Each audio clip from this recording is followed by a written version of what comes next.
नौकर भीमा चुपके से राजकुमारी के कमरे में दाखिल होता है। विचारों में खोई राजकुमारी की नजर जब नौकर के ऊपर पड़ती है तो वो भड़क कर गुस्से में चिल्लाने ही वाली थी कि नौकर भीमा बोल पड़ता है, माफ कीजिएगा राजकुमारी जी, जो ऐसे अचानक बिना इजाजत के आपके कक्ष में चला आया, पर बात ही कुछ ऐसी थी कि मुझे ऐसे आना पड़ा। भीमा की बात सुन राजकुमारी थोड़ी शांत हुई और बोली, बताइए काका, ऐसी क्या बात है जो आप इस तरह मेरे कक्ष में आए। तब नौकर भीमा राजकुमारी तारा के आगे राजा के सुबह महात्मा जी से मिलने वाली बात से लेकर उनके दिए झूठे संदेश को लेकर प्रतापगढ़ जाने तक की पूरी घटना विस्तार पूर्वक कह सुनाता है और कहता है, माफ कीजिएगा राजकुमारी जी, छोटा मुंह बड़ी बात, पर जो पिता अपनी बेटी को उसके गौने के समय उसकी ससुराल न भेजकर वहां उसकी मृत्यु का झूठा संदेश भिजवाता है, उसके मन में कुछ तो बहुत ही घिनौना षड्यंत्र चल रहा है। नौकर भीमा की सारी बात सुन राजकुमारी तारा के पैरों नीचे से जमीन खिसक जाती है। आगे नौकर भीमा कहता है,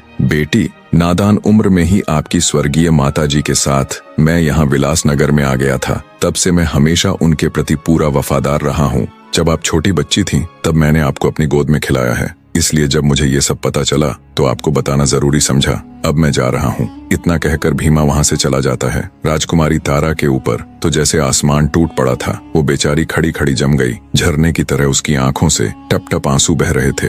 उसका दिमाग एकदम से सुन्न पड़ गया था। एक बार के लिए तो उसे ऐसा लग रहा था कि जैसे वो अपने पिता के बारे में कुछ भी अनाप शनाप सोचे जा रही है। कोई पिता इतना नीच कैसे हो सकता है, पर नहीं, उसने जैसा सोचा वो सब बिल्कुल सही था। सभी तार उसके दिमाग में जुड़ने लगे। वो खुद को उस आम के पेड़ से और अपने पिता को पेड़ के मालिक से जोड़कर देखने लगी। उसे समझते देर न लगी कि क्यों उसके दुष्ट बाप ने उसकी ससुराल में उसकी मौत का झूठा समाचार भिजवाया है। जब उसकी माँ जीवित थी तो उसने अच्छे से राजकुमारी को उसके पिता की आदतों से अवगत करवाया था, लेकिन वो इतना गिरा हुआ और इतना नीच हो सकता है, उसकी सोच इतनी गंदी हो सकती है, ऐसा वो कभी सपने में भी नहीं सोच सकती थी। कुछ देर तक राजकुमारी अचेत अवस्था में बैठी आंसू बहाती रही। फिर उसने विचार किया कि अब उसका यहाँ एक पल भी रुकना उचित नहीं है। उसका दुष्ट पिता कभी भी यहाँ आ सकता है, पर इतनी रात को वो जाएगी कहाँ। अंततः राजकुमारी ने फैसला किया कि चाहे वो कहीं भी जाए, पर यहाँ तो अब और एक पल भी नहीं रुकेगी। बड़ी हिम्मत करके राजकुमारी ने खुद को संभाला।